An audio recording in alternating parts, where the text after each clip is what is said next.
بەڵێ بەردەوام دەبین دەچینە لای تەوەری دووەمی بەرنامەکەمان دوێنێ کوبینیمان لە 1.6 لە یادی 50 ساڵی دامەزراندنی یەکێتی نیشتیمانی کوردستانە لەلایەن لایەنگران و ئەندامانی یەکێتی نیشتیمانی کوردستانەوە کە چۆن بە جۆش و خۆشەوە بەشداری ئاهەنگەکانی یادی دامەزراندنی 50 ساڵێکێتی نیشتیمانی کوردستانیان کرد لە سەرجەم شار و شارۆچکەکانی هەرێمی کوردستان و هەروەها لە شاری سلێمانیش لە یاریگای سلێمانی کە بە ئامادەبوونی باڤەڵجەڵات تاڵەبانی سەرۆکیەتی نیشتیمانی کوردستان لەوێ بەڕێوەچوو هەروەها خەڵاتی ڕێزلێنان بەخشا بە دکتۆر فواد ماسووم ئەنجامی دەستەی دامەزرێنەر. ئێمە ئەمڕۆ لە پرۆگرامی ئەمڕۆماندا باز لە لایەنە فکری و هەروەها مێژووی و ئایندەکانی یەکێتی نیشتیمانی کوردستان دەکەین. بزانین یەکێتی نیشتیمانی کوردستان بە سەرکردایەتی باڤەڵجەڵات تاڵەبانی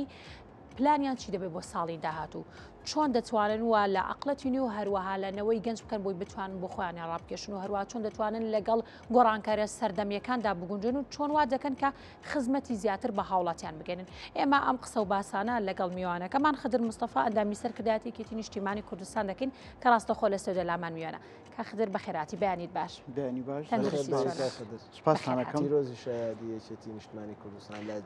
یادی دامەزراندنی یەکێتی لە ئێوە و لە سەرجەم بینەرانی کورساتی ئازیز پیرۆز بێت. زۆر سپاس. چا من کاخدر بە هەر لە پرسیارە مێژوویەکەوە دەست پێ بکەم. لە ماوەی 50 ساڵدا کام ڕوودا و یاخود کام بڕیاری سیاسی وای کردبوو کە بتوانێت یەکێتی نیشتیمانی کوردستان تا ئێستا ڕێڕێوی خۆی بگرێت و بتوانێت هەمیشە لە پێشکەوتندا بێت؟ لە ڕاستیە بڕیاری ئەم بڕیاری کە جەنابەت باسەکەوای کردووە یەکێتی هەمیشە لەسەر ڕێڕەوە کە بەردەوام بێ و بەردەوامیش گەشە بکات بریتە لە ئەو پرەنسیپانەی کە یەکێتی نیشتیمانی کوردستان کە ڕێبازێکی ڕوون و ڕائاشکرای سەرۆک مام جەلالە کامەوەی کردووە یەکێتی تون دەست بە پرەنسیپە سەرچەکانی خۆیەوە بگرێ و لەسەر ئەو ڕێبازە بەردەوام بێ ئەمەی وای کردووە ئەمە بنادنێ ئەو پرەنسیپانن کە لە دەستپێک لە ساڵی 75 وەکو هێڵە گشتیەکانی دامەزراندنی یەکێتی نیشتیمانی کوردستان بوون بە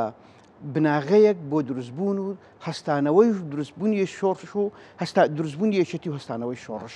بۆیە ئەمەی کە ئێوە باسیەکەن و بەردەواممە بەردەوامیشە بێ پرەنسیپ و ڕێبازی سەرۆک مام جەلالە. کاخدر باسی 75 کرد بە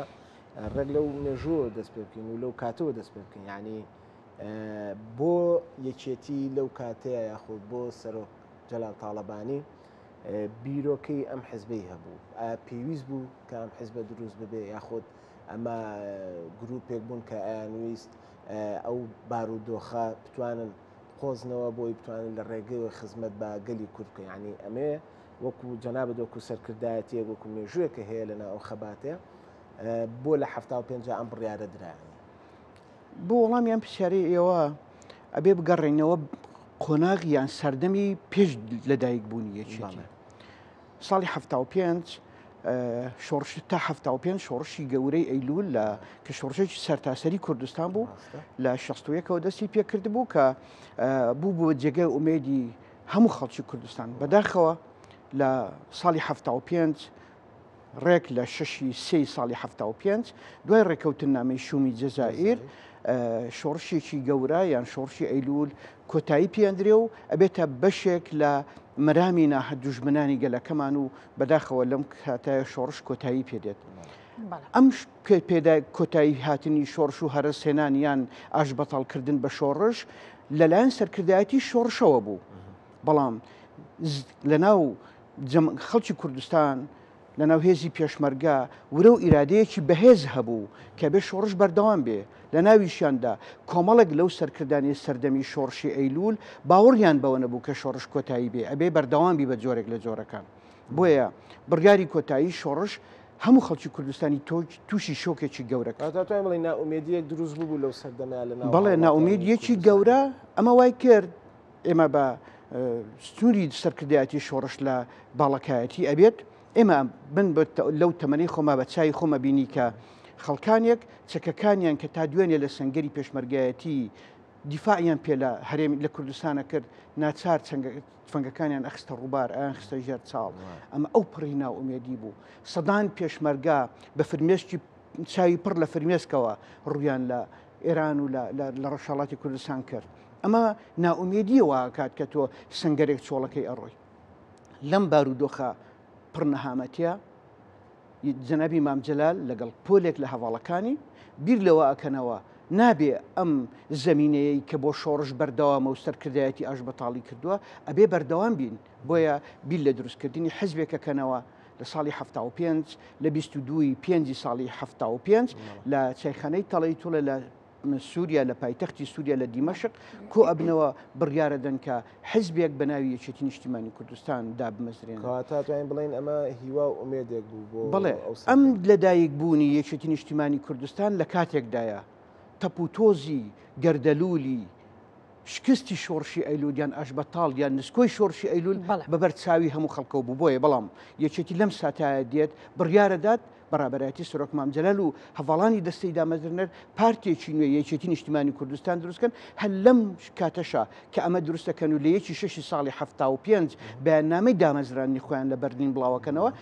چارچیوەی سیاسەتی ئەم قۆناغی و ئایندەی یەکێتی لە چوارچیوەی بەیاننامەیەکدا بە ناوی یەکێتی نیشتیمانی کوردستان بۆچی وەکو مانیفێستۆی قۆناغەکانی دەستپێکی شۆڕش و ئایندە تێیدا دائەڕێژرێ ئەگەر هەر یەکێکمان چەند ساتێک بگەڕێنەوە بۆ خوێندنەوەی جارێکی تری ئەم بەیاننامەیە تێگەین کە استراتیجی یەکێتی دووربینی سەرۆک مامجەلال ئەو ڕەهەندانەی کە ئامانج بوون لە دروستکردنی یەکێتی بەڕوونی دەرەکەون یەکێتی بۆ ئەوە دروست بوو بۆی هەرس بە هەرس بینیت بۆی ئومێد دروست کاتەوە. کاخدر یەکێتی نیشتیمانی کوردستان وەکو کۆسار ئاماژی پێیا کە ئومێد بوو تروسکایی بوو لە هەر چوارپارچەی کوردستانە یەکێتی نیشتیمانی کوردستان هەمیشە کاری بۆ کردووە کە هەر چوارپارچەی کوردستان بتوانێت ڕێک بخات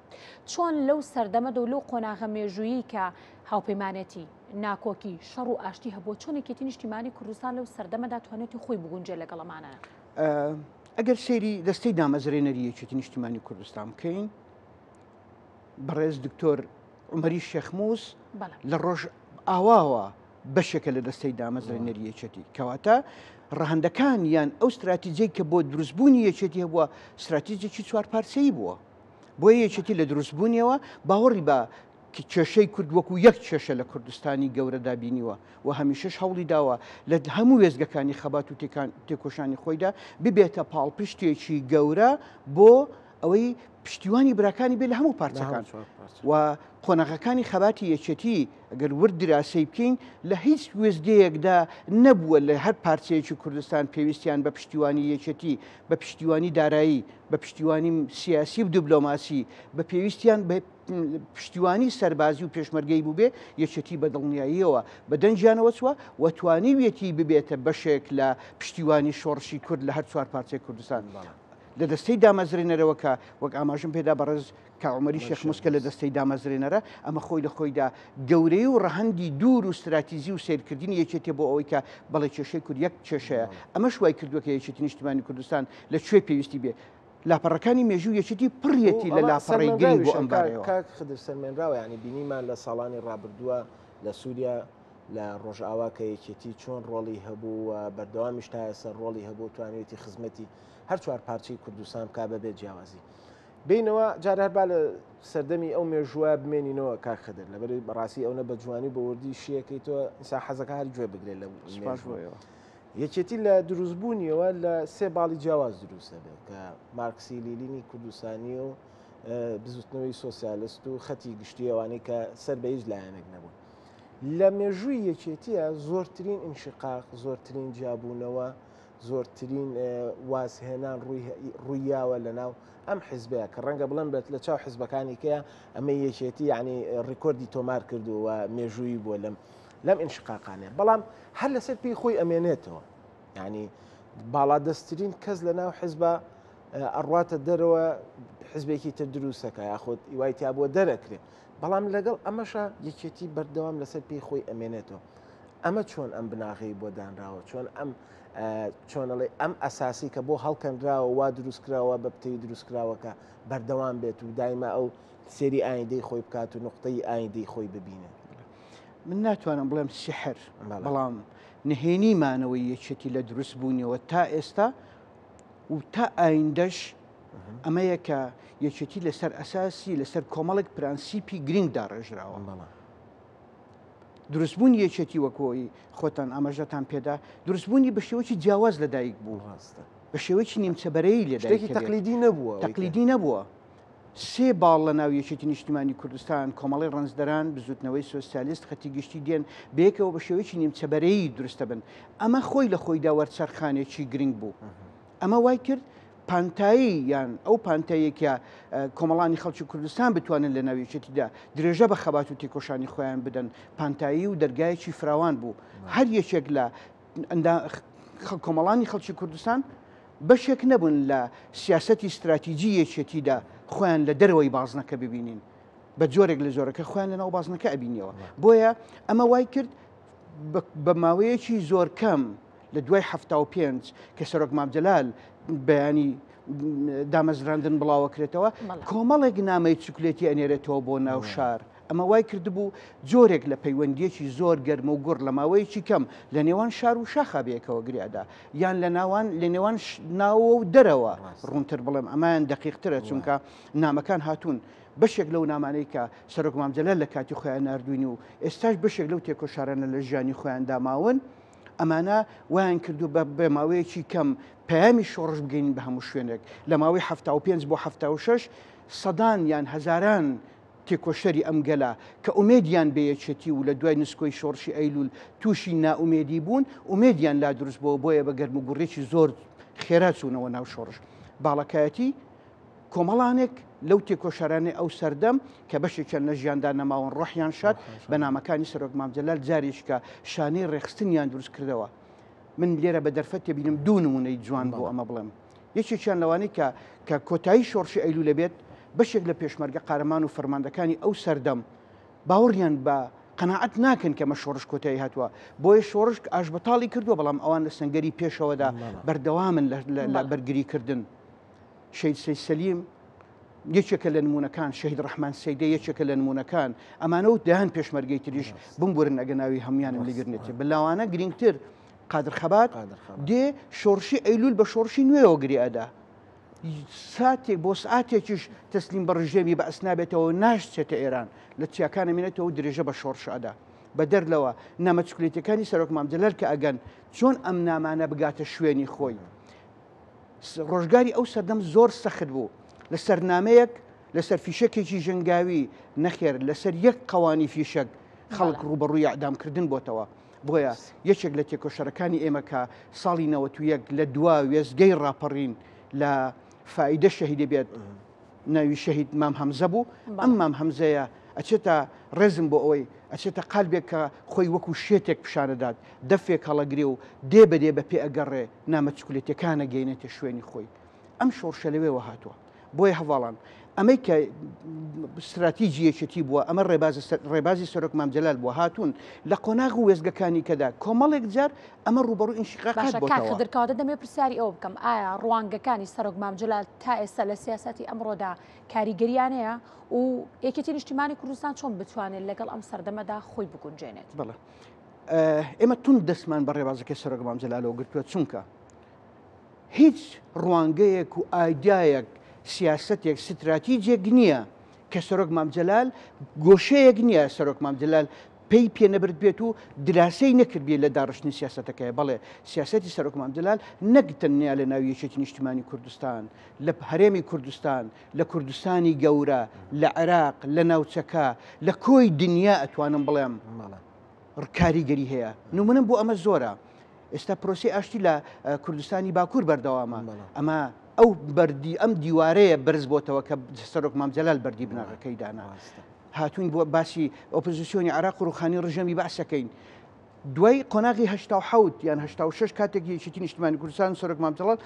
بڕیارەدا ئاشتەوایی پرۆسەی ئاشتی لە هەرێمی کوردستان دەست پێ بکە لە شاخ کە بەرەی کوردستانی بەرهەمیەتی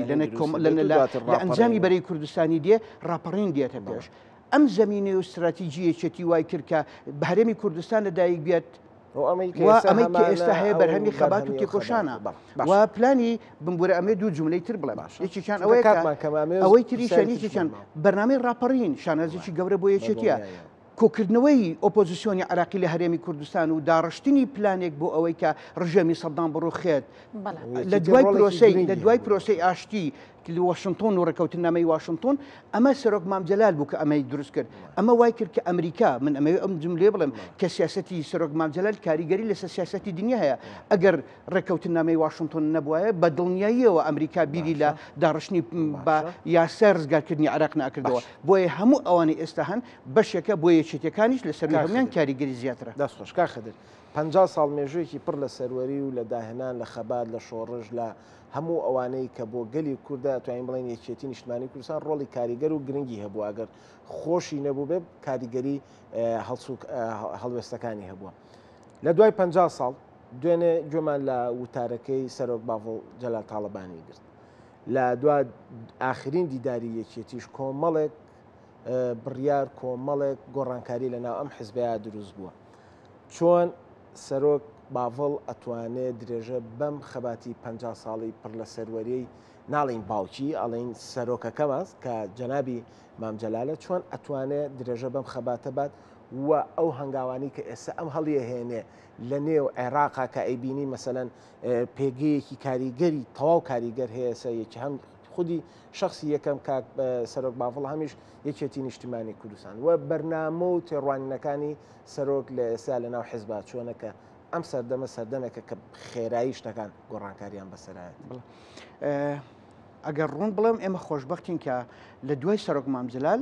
سەرۆکێکی زۆر بەهێز و پڕ ئیرادە و پڕ ئازایەتیمان هەیە. یەکێکە لەو سەرۆکانەی کە بۆ ئەم قۆناغی یەکێتی فریاد ڕەسی قۆناغەکەی یەکێتی بوو. ئەوەی کە جەنابەت باسی کرد ئەم هەموو ئینشقاقە یەک بە دوای یەکانە ئێستا دوایی کۆنگرەی پێنج کە کۆنگرەیەکی سەرکەوتو و سەرۆک باڤڵ تێیدا وەکو سەرۆکی یەکێتی نیشتیمانی کوردستان ڕابەرایەتی هەموومانەکات و توانیوێتی سەرکردایەتێکی یەکدەنگ یەک ڕنگ لە پشتی سەرۆک ببینێت کە بۆ هەنگاوەکانی باشی بچێتە پێش. سەرۆک توانیوێتی لە ئاستی ناوخۆی حەزب کۆمەڵک گۆڕانکاری گەورە بکە. ماڵی یەکێتی ڕێخستۆتەوە. هەوڵی جددی داوە ماڵی هەرێمی کوردستان ڕێک بخاتەوە و هەنگاوەکانی بەردەوامە. توانیوێتی ئەم نیگەرانیانەی لای کۆمەڵانی خەڵکی کوردستان بە تایبەتی لە حکومڕانی هەبێت لە دوا هەڵبژاردن دروشمەکانی سەرۆک باڤڵ و پێداگیریەکانی توانیوێتی پارسەنجی هێز ڕاست بکاتەوە لە کوردستان و ئومێدەکەین ئەم پارسەنجی هێزە کە دڵنیان هەنگاویەکەمە و هەنگاوی گەورەتریشی بەدوودادێت. ئەمە وای کردووە پێگەی یەکێتی نیشتیمانی کوردستان لە هەرێم و لە بەغدا زۆر کاریگەر و گەورە بێت. ئەمەی کە دوێنە سەرۆک لە وتارەکەی ئەمەژەی پێدا زۆر جەخت لەسەر بەغدا دەکاتەوە بۆچی بڵێ بەغدا ناوەندی سیاسی و بڕیاری سیاسی عێراقا. سەرۆک مامجەلال هەمیشە تەکیدی کردوێتەوە چارەسەری کێشەکانی ئێمە لە بەغدان بۆیە سەرۆک باڤڵ لەسەر هەمان سیاست بەردەوامە بە جیاوازی ئەوەی کە جەنابێت ئاماژت پێدا بە تێڕوانین و دنیابینی ئێستا سەردەمەکە گۆڕاوە بۆیە سەرۆک باڤڵ زۆر باش تون دەستی گرتووە بە ڕێبازەکەی سەرۆک مامجەلال و بە گونجاندنی لەگەڵ ئەم قۆناغا ئەم گۆڕانکاریانی ئێستا بەڕێوەن لە ناو ژیانی حزبیمان. ئێمە لە ساڵانی ڕابردوو ئەمان بینی کەسێک لە یەکێتی نیشتیمانی کوردستانەوە نەئەچوە ناوەندە بڕیار بەدەستەکانی دنیا لە ئەمریکا لە بریتانیا لە ئەوروپا. ئێستا هەروواکەین سەرۆک لە ئاسمانە و بەرەو ئەمریکا و بەرەو ئەوروپا ئەڕوات لە ناوەندە سیاسیەکان قسە ئاکا و بڕیاری سەرۆک ئێستا ڕاوێژی گەورە بە سەرۆک باڤڵ کرێ بۆ سیاسەتی نەک بەتەنیا بۆ هەرێمی کوردستان بۆ عێراق. بۆیە ئەمانە هەمویان زۆر دڵخۆشکردن. پێمانەڵێ سەرۆک ئێوە بەردەوام بن پشتیوانی یەکدەنجەکەی ئێستای قۆناغی یەکێتی بکەن بەردەوامە بین. ئەمە شان بەشانی ئەمە سەرۆک هاتووە لە ناو خۆی حزبدا کۆمەڵک بڕیاری بێرانە درراوە ئەبێ ئەم حیزبە ڕێک بخرێتەوە بۆ ئەوەی بتوانێت لەگەڵ گۆڕانکاریەکانی سەردەم بگونجێ هەنگاوی گرنگ کاویشتراوە دیدارەکانی یەکێتی سلمێنەری ئەوەن کە هەموو کادریەکێتی دەرەخا لە چاو حزبەکانی ترا کە ئەم دیداری ساڵانەی خۆی هادوو ساڵجارەکەم دیدارانە بەڕێوابا بۆ بەڕێوەبردن و بەڕێو باش بردننی هەم کاری ڕێکخراوی هەم کاری حزبەتی کار خدر کاتمان هیچ نەماوە ینی لە کۆنتترۆل هاواریان لێ خستاوەڵەن تاویکە ئەگەر دواوتە یاخود دوا قسەی جەنابێ بەس بە کورتی من پامی دواییم بۆ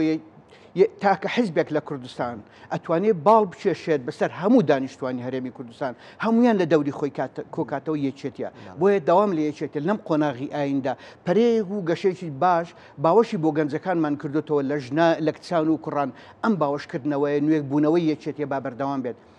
کەسانێکن لەم سەردەما لە دەرەوەی هەموو حیزبەکان بیرەکەنەوە تاکە حیزبێک بتوانێت باوەشیان پێدا بکات و لە بازنەیەکە لە گۆشەیەکە لە خانەیەکە کۆیان کاتەوە و لە دەرەوەی یەکێتی بن خزمەت بە سیاست و استراتیژی یەکێتی بکەن ئەمانە ڕووناکبیر و ڕۆشنبیرانن داوام لە یەکێتی نیشتیمانی کوردستانە گەشەیەک پلانێک دابنێ بۆ ئەوەی هەموو خەڵکی کوردستان ببێت بە بەشێک لە ئەوەی کە لە پرۆسەی سیاسی و ئایندەی یەکێتیدا نەخش بجێڕن دوا قسەم ئەوەیە قۆناغێکی زێڕین لە بەردەمی هەموماندایە پێمان وایە هەر یەکێک ڕۆڵی خۆی بجێڕێ بۆ ئەوی لە داهاتوودا شانازیەک بۆ خۆی تۆمارکە بڵێ بۆ قۆناغی سەختی خەباتی تێکۆشانی یەکێتی و ئایندەکەی ئێمەش بەشێک بووین لە بڕیارەکەی ومێ دەکەین یەکێتی بەڕابەرایەتی سەرۆک بافڵ وەک ئێستا هەیە بەردەوام بێ چونکە ئایندەی یەکێتی نیشتیمانی کوردستان زۆر هیواین بۆ هیواین و هەموو هاوڵاتیانی کوردستان و ئەندامان و لایەنگرانی یەکێتیش هەر بەو چاوەوە سێرەکەنەوە بۆ هیوایەوە سێری یەکێتیەکەن و سێری سەرۆکەکانەکەن کە بتوانە خزمەتکاری گەلی کورد و خزمەتکاری ئەو ڕێبازەی سەرۆک جەلال تاڵەبانی بێت زۆر زۆر سپاس بۆ خدر مستەفا ئەندامی سەرکردایەتی یەکێتی نیشتیمانی کوردستان کە ئەمبانیە لە ستۆدیۆ لەگەڵمانە ئامادە بوو دووبارە سپاس دەستەکان.